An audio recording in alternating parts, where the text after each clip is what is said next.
I never doubted my wife, not even once.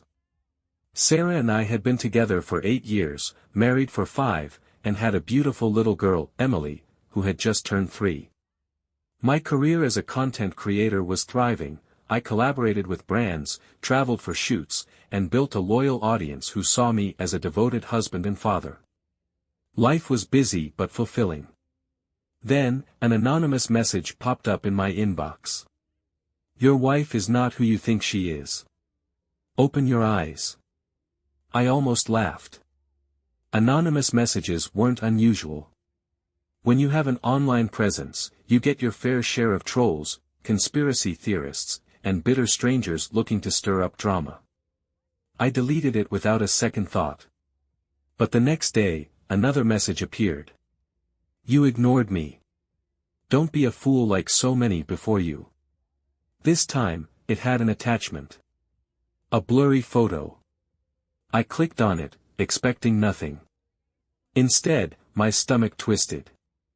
The woman in the picture looked eerily like Sarah, same hair, same figure, but she was kissing another man. It wasn't clear enough to be certain, but the resemblance was undeniable. My throat went dry. It had to be a mistake. Maybe an edited photo. Maybe a random woman who just looked like her. But that night, as I sat on the couch scrolling through my emails, Sarah sat across from me, glued to her phone. Her fingers moved rapidly across the screen, a small smirk playing on her lips. Who are you texting? I asked casually. She barely looked up. Just Jenna. We're planning a spa day. Jenna, her best friend. That made sense. Or at least, I wanted it to make sense. I forced myself to shake off the uneasy feeling. This was Sarah, my wife, the mother of my child. I trusted her. I had to. But once the seed of doubt is planted, it grows. Over the next week, I couldn't ignore the details I had brushed aside before. Sarah had started dressing up more, tight dresses, perfume she never used around me, lingerie that sat untouched in our drawers but was clearly being worn. She left the house at odd hours. Running errands, she said. But every time I asked what she bought, she fumbled through an answer. She became distant. The little inside jokes we used to share, the way she'd kiss my cheek just because, it was gone. And intimacy? Completely out of the question. Not tonight, babe. I'm exhausted. She was always too tired or too stressed. But at the same time, she had plenty of energy for those errands and spa days. Then, a third message came. Still think I'm lying? There was an attachment. My heart pounded as I clicked it. This time, it wasn't just a photo. It was a video. The footage wasn't just proof, it was a wrecking ball to everything I thought I knew. Sarah. My Sarah. In our bedroom. Our bed. She wasn't alone. The angle suggested a hidden camera, maybe a phone, maybe something else, but it didn't matter. The video was crystal clear. Sarah, wrapped around a man I had never seen before. Her hands, her lips, her body, things that had once belonged to me, now claimed by someone else. They weren't just together. They were comfortable. Like this wasn't their first time. Like this was routine. My hands clenched so tightly around my phone that my knuckles turned white. The screen blurred as my vision darkened with rage. Then, the anonymous sender's message appeared. You deserve to know. She's been lying to you for months. I wanted to throw my phone across the room. Smash it into the wall and erase what I had just seen. But no amount of destruction could undo the damage that had already been done. Sarah had chosen this. She had looked at me, her husband, the father of her child, every single day and lied to my face. And she had done it with ease. I didn't confront her. Not yet. Instead, I watched her. Every little thing she did, I analyzed. When she left the house, I checked the location on our shared family app. She always said she was going to the store, yet somehow, her location would linger in parking lots or unfamiliar addresses. I started casually mentioning places she claimed to be. "Hey, how was Target?" She hesitated, just for a second, then forced a smile. "Oh, fine. Just grabbed some shampoo and snacks." Interesting. I had checked the trash outside. No Target bags. No receipts. The lies came so easily. Her phone, once left carelessly on the counter, was now glued to her hand. She turned it away when I walked by. Late at night, when she thought I was asleep, I'd hear the faint ding of a message. A quiet giggle. And the worst part? She was still acting like my wife. She kissed my cheek in the morning. She told me she loved me before I left for work. She played with Emily like nothing was wrong. How do you do that? How do you look your husband, your family, in the eyes and live a double life? It was like I was living with a stranger. And I wasn't the only one noticing things. One night, I was tucking Emily into bed when she looked up at me with wide, innocent eyes. "Mommy's always gone," she whispered. "I don't like it." My heart clenched. My 3-year-old was picking up on things I had ignored for months. Sarah wasn't just betraying me. She was betraying our family. And she thought she was getting away with it. I knew then, there was no saving this marriage. No fixing this. Sarah wasn't sorry. She wasn't struggling with guilt, wrestling with her choices, or trying to end things with her lover. She was enjoying it. I could see it in her eyes. So I stopped caring about understanding why. The why didn't matter. The damage was done. The only thing left was to decide how I was going to end it. Confronting her in private would give her a chance to manipulate the situation, to spin some lie, to cry, to make me the villain.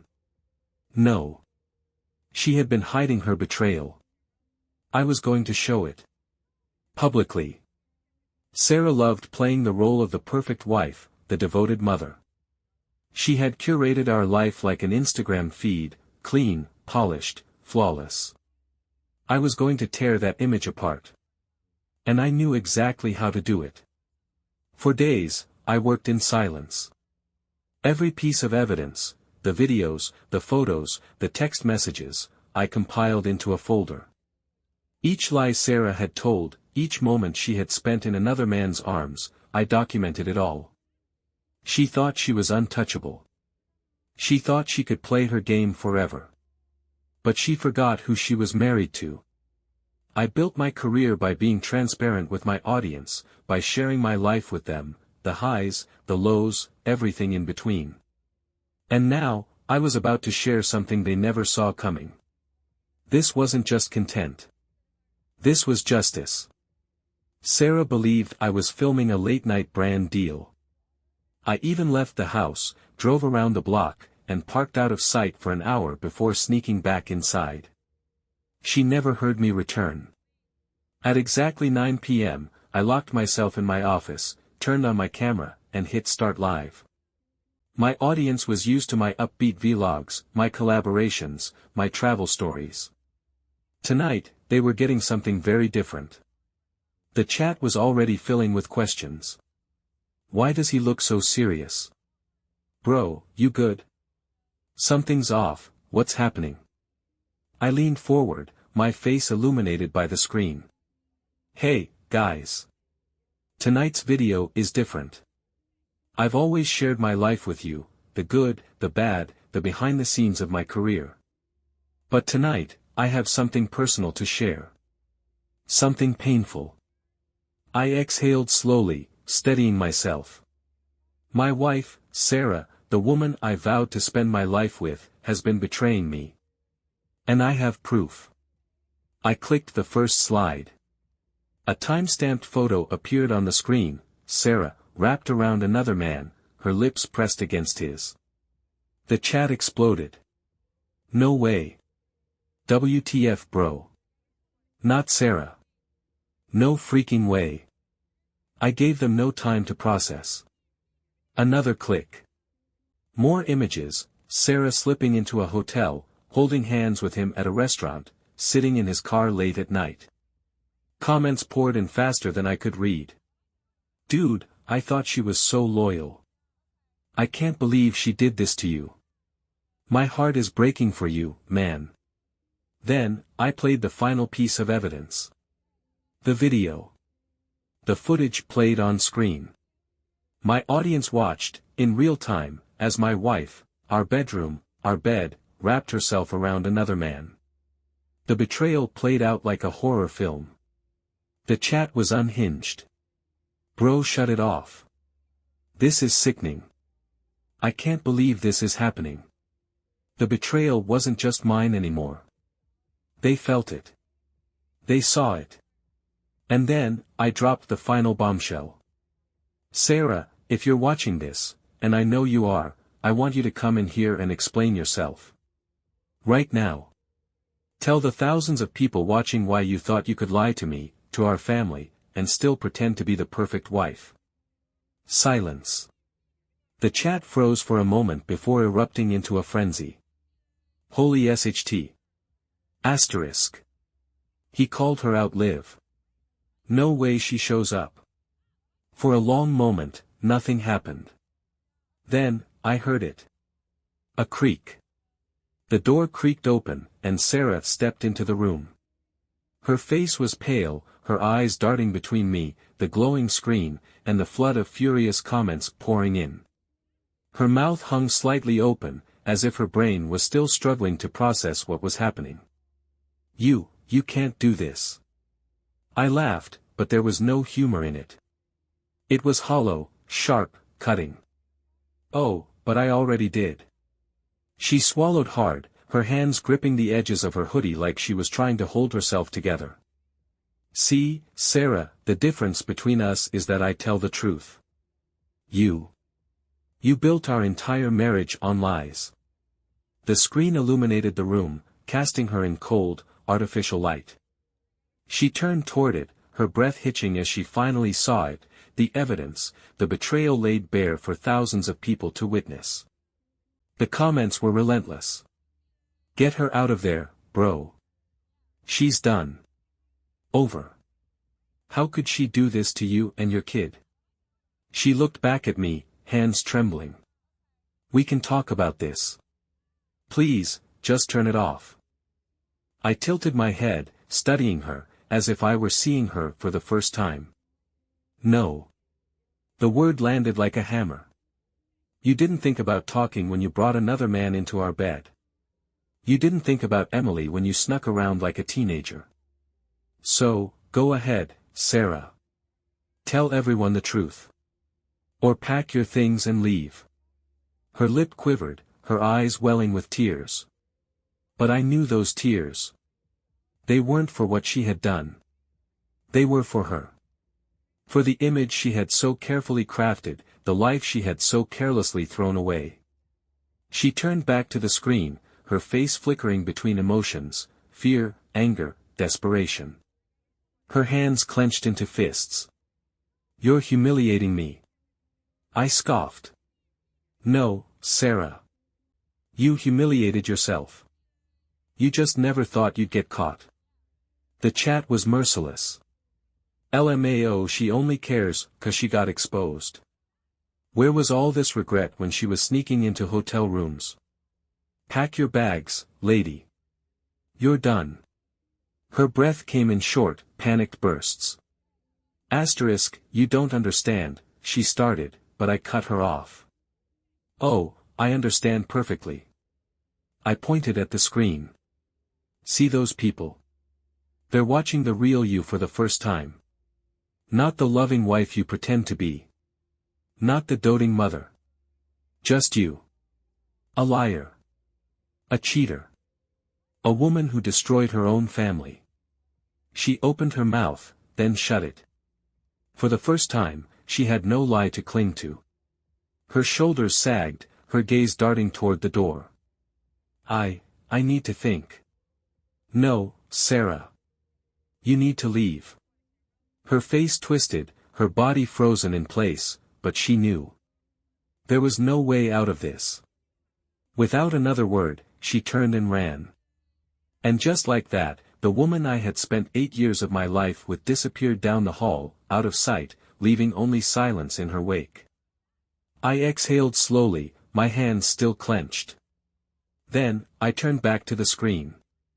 And that, my friends, is what betrayal looks like. The fallout was immediate. Sarah had spent years curating an image of herself as the devoted wife, the loving mother, the woman who stood by her successful husband. Now, that image was shattered, not by rumors, not by speculation, but by cold, hard proof. The internet does not forget. Clips of the live stream spread like wildfire. The betrayal, her weak attempts at denial, her final desperate escape, it was all out there. And the world watched as her life unraveled. She tried to play the victim at first. I saw the posts she made, long-winded captions about how marriage is complicated, how not everything is black and white. She hinted at my failures as a husband, at the struggles I refused to acknowledge. But people weren't buying it. You weren't struggling when you were sneaking into hotels. He gave you everything and you threw it away. Your daughter deserved better. Then, the brands cut ties. Sarah had done a few sponsorships of her own, small beauty deals, lifestyle collabs. But no brand wants to be associated with a publicly exposed cheater. Her followers plummeted. Her partnerships vanished overnight. And then, the final blow, her lover's wife found out too. The man Sarah had risked everything for. His name was Nathan Whitmore. A married real estate agent with a wife and 2 kids. The moment his wife saw the live stream, she filed for divorce. And she didn't just leave him, she took everything. Nathan lost his family, his house, his job. Turns out, a man who builds his career on trust can't really sell houses when the whole city knows he's a liar. Sarah tried reaching out to him, but guess what? He ghosted her. Just like that, the man she destroyed her marriage for was gone, leaving her to drown in the wreckage alone. As for me, I got full custody of Emily. When the divorce hearings began, Sarah tried to fight it. She claimed she was still a good mother. That what happened between us had nothing to do with her ability to raise our daughter. But the evidence was too damning. The judge didn't just rule in my favor, he eviscerated her. Her financial irresponsibility. Her lies. The fact that she abandoned our child multiple times to sneak off with Nathan. In the end, Sarah didn't just lose the case. She lost everything. Her job. Her reputation. Her family. She was forced to move back in with her parents, jobless, humiliated, and completely alone. She sent me one last text after the dust settled. I didn't mean for this to happen. I never wanted to hurt you. I miss Emily. Please let me see her. I stared at the message for a long time before replying. You threw away a life people dream of. And for what? I hope it was worth it. Then, I blocked her number. Now, I'm moving forward, stronger, wiser. Emily and I are building a future without lies. The house feels different now. Lighter. No more whispers behind closed doors, no more secrets poisoning the air. We're free. And as I tuck Emily into bed each night, as she smiles up at me, safe and happy, I know I won. But tell me, do you think my revenge was enough? Or would you have done something different?